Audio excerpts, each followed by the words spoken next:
Okay, so to begin, we need to define what is a rock. And a rock is going to be a solid mass of mineral or mineral-like matter that occurs naturally and is part of our planet. Okay, so if it is solid, it can be a rock. If it occurs naturally, meaning it's naturally there, it counts as a rock. And as long as it's part of our planet, it's going to be a rock. Okay, so you're going to hear an awful lot about the rock cycle. And the rock cycle quite simply tells us the kinds of rocks, how they're made, and then how they can transform from one variety into another. When the planet Earth started, it was basically a bunch of magma. Okay, remember that magma is molten rock below the surface. When it reaches the surface, we change the name over to lava, but basically it's going to be magma while it's below. When that magma cools, the rocks that form are going to be called igneous rocks. And we'll talk about igneous rocks a little further, but we have this cooling process right over here that forms our igneous rocks.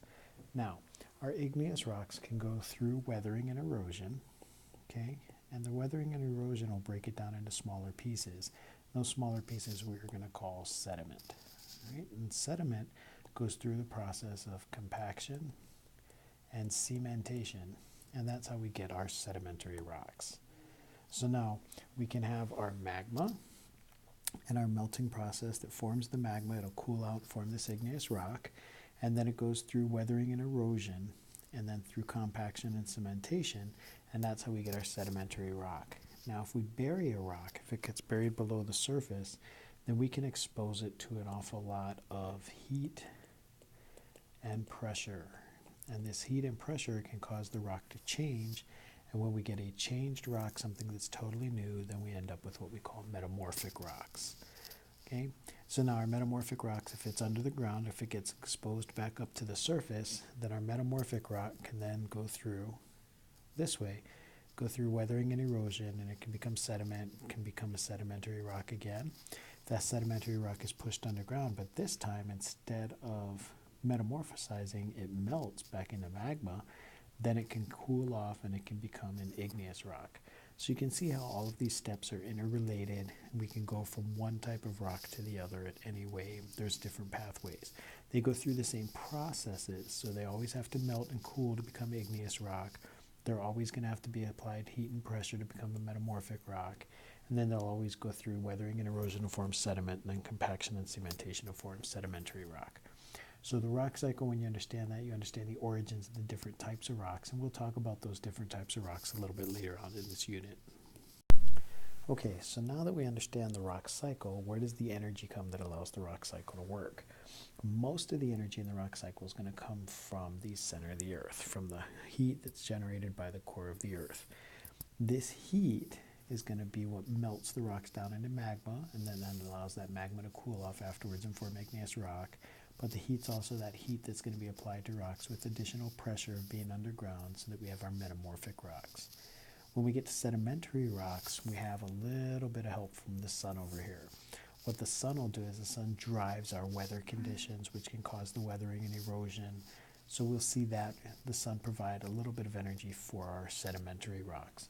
But for the most part, it's going to be that geothermal energy in our Earth. And we'll talk about that a little bit later on in the term. We'll also discuss the rest of our types of rocks in a lot more detail a little bit later on in this unit. But that's it for this video. So as always, good luck on your lessons, and we'll see you in the next video. Okay, when we're talking about igneous rocks, we have two primary categories. We have intrusive and extrusive. Intrusive igneous rock formation is going to be where it's inside the Earth. Okay, so we'll see that we have magma down here, and that magma will cool off over time, and that's what will form this intrusive rocks. Extrusive is when we break the surface and we have lava, and it's going to cool on the surface. So it kind of gives us an idea. Intrusive is going to be from magma inside the Earth. Extrusive is going to be outside of the Earth. It's going to come from lava, and primarily through volcanic activities and things of that nature.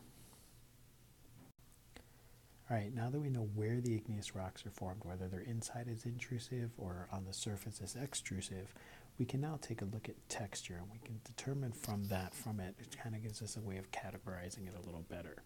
We can have a glassy texture, which is shiny, it looks like glass. You're not going to see any crystals at all. It's just going to be a nice, clean looking glass-like piece of rock.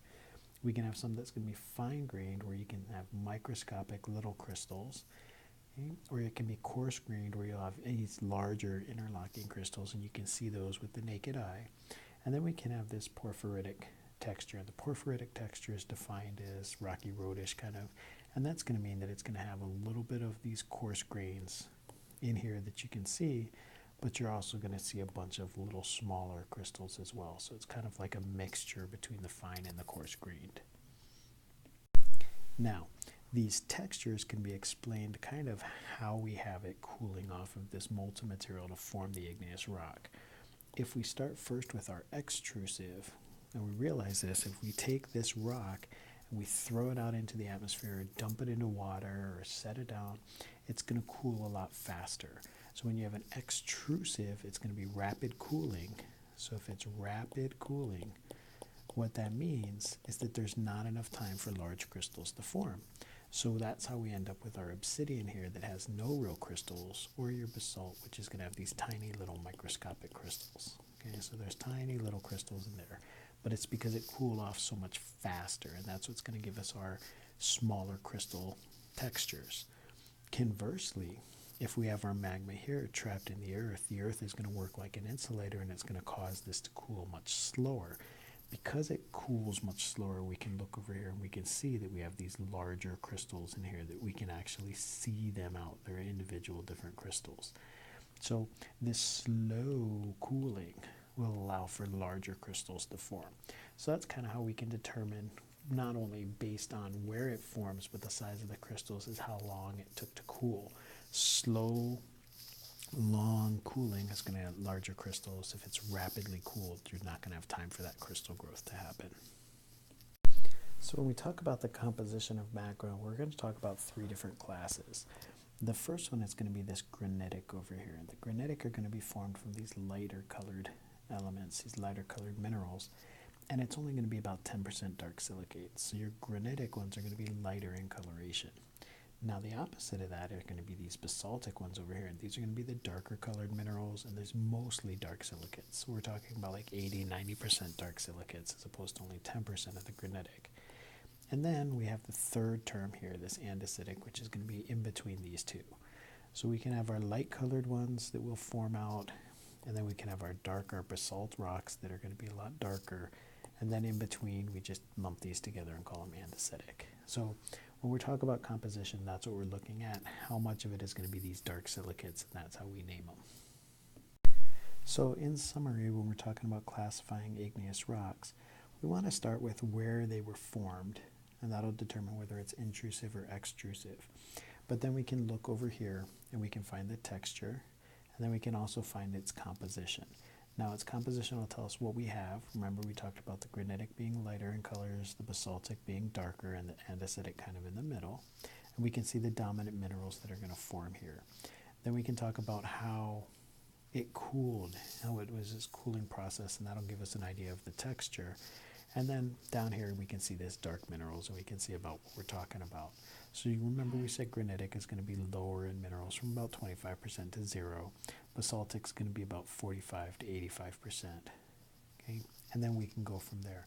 We do have this ultramafic, which is kind of rare, but you can see it down here. They're kind of uncommon to find it in glassy and porphyritic textures. But I wanted you to see that this is how we'll classify our igneous rocks. Okay, well that does it for the video. All of this will be explained a little bit more in detail through the lessons. As always, good luck on the lessons, and we'll see you in the next video. Now, when we're talking about sedimentary rocks, they go through several processes that form them. The first is we're going to start with the rock. So if we just draw our arbitrary rock here, the first force that's going to come down there is going to be what we call weathering. And weathering is going to be any process that's going to break this rock into smaller little pieces.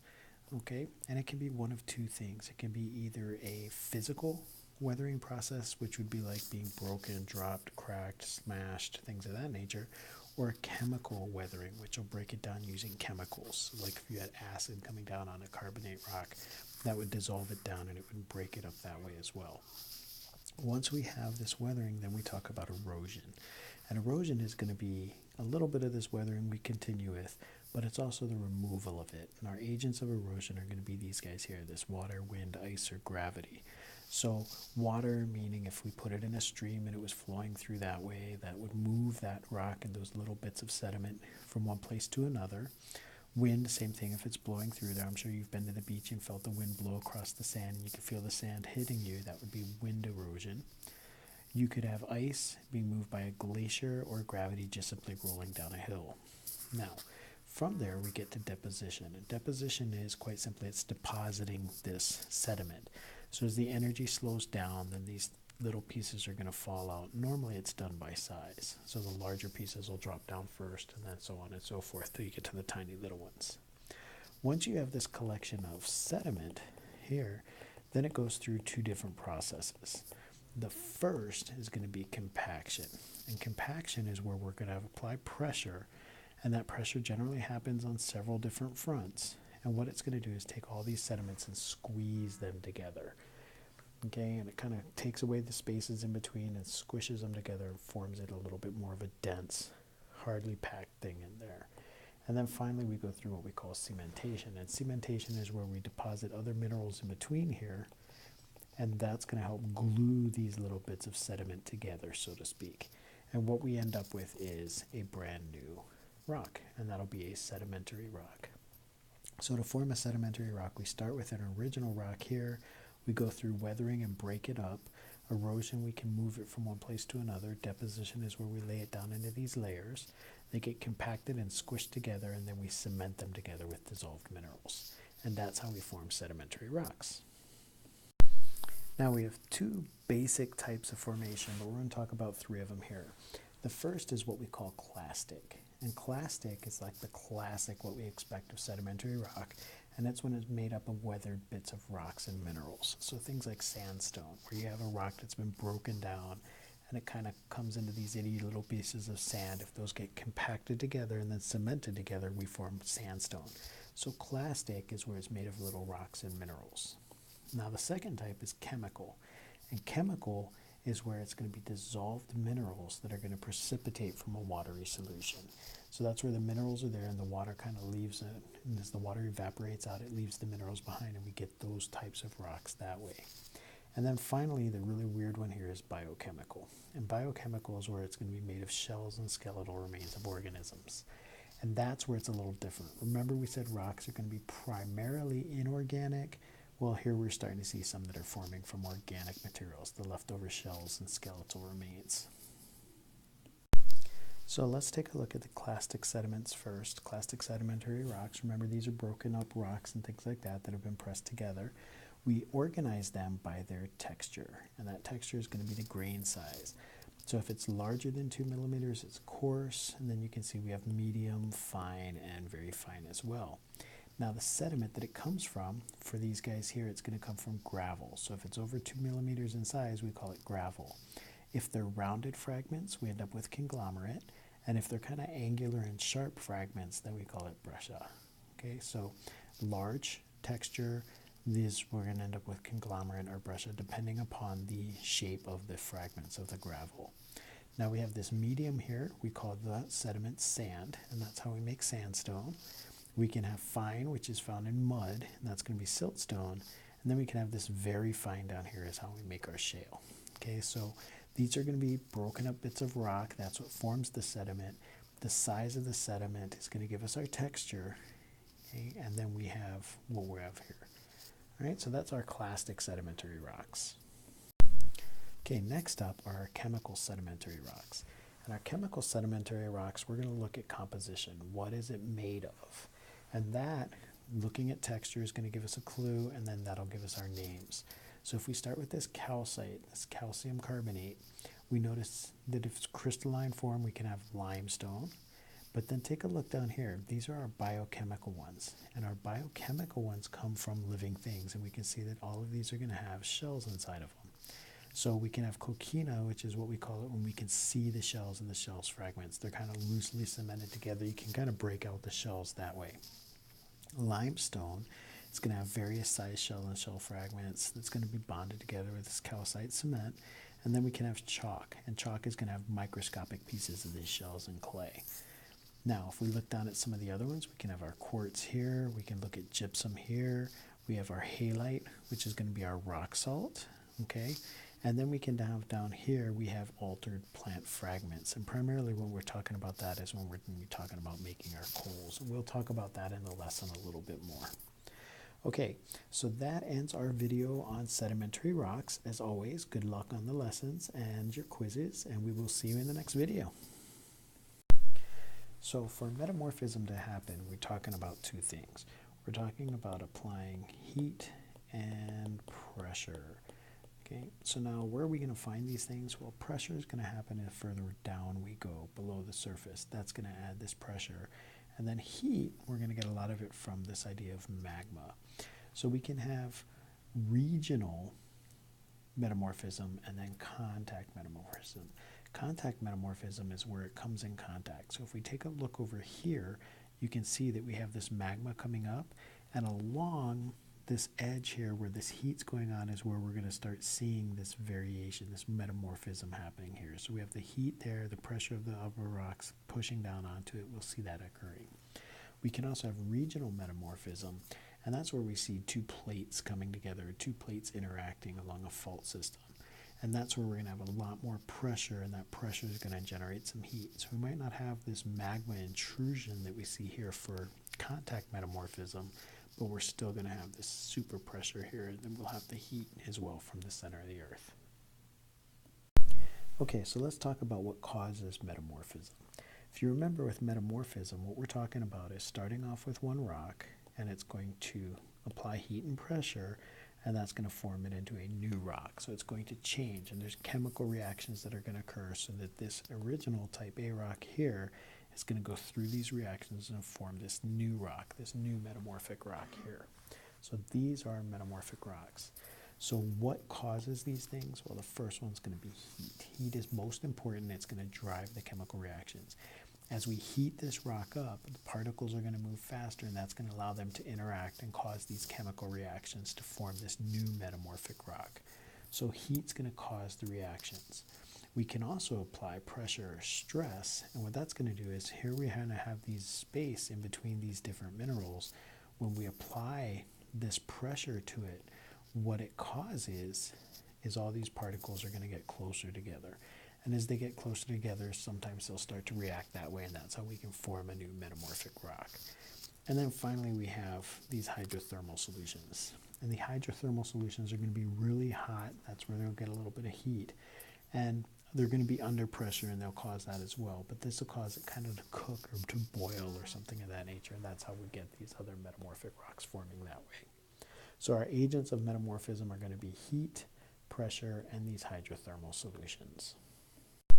Now, one of the terms that you're going to hear an awful lot of when we talk about metamorphic rocks is whether or not it's foliated. And foliated, as we can see over here, is just where you're going to see these different banding of the minerals here. Okay, so as we apply heat and pressure, if it forms some bands, then we call it foliated. So if you look at a metamorphic rock and it doesn't have it, those are going to be non-foliated metamorphic rocks. So quite simply, we break them into two classes, whether or not they have this banding. And if they're banded, they're foliated. If they're not banded, then they're going to be non-foliated. So let's take a look at our foliated metamorphic rocks. So we can see that we have increasing metamorphism, bigger and bigger changes as we go down. So if we start off with some shale or some mudstone or some siltstone and apply this heat and pressure, we get a very fine grain, because remember, the shale, the mudstone, and siltstone are very fine grain sized, and we can make slate. Okay? As we take this slate, we can then put it back in over here as a parent rock, apply more heat and pressure. It's going to break along these wavy surfaces. It's going to have a glossy sheen. Notice now the sizes are getting a little bit bigger because we've squished them together. They're starting to react, and we end up with phyllite here. This phyllite, if you notice, will come down over to here. We apply more metamorphism, more heat and pressure, and we can form schist. And then our schist shows up here with other granite and volcanic rocks. And if we add a lot of heat and pressure, we can end up with this gneiss over here. And that's where we're going to see this medium to coarse grain sizes inside. And notice these are foliated, so we're going to look for banding, especially in these guys, because they all have these little stripes and bands inside of them, which shows us they're foliated. Okay, so now let's take a look at non-foliated metamorphic rocks. Non-foliated metamorphic rocks are basically going to get named from what they're coming from. So if we take limestone and we apply heat and pressure, we're going to end up making marble. If you take quartz and some sandstones, notice we're going to expect a little bit larger grains, and what we're going to end up with is quartzite here. And then finally, if we take this bituminous coal, we're going to apply the pressure. We're still going to end up with a fine grain. And remember, this one is plant-based. That's how we get our anthracite coal that way. So when it's non-foliated, its parent rock is going to play an important part in determining what it is. Okay, so that does it for this video. As always, good luck in your lessons, and we'll see you in the next video.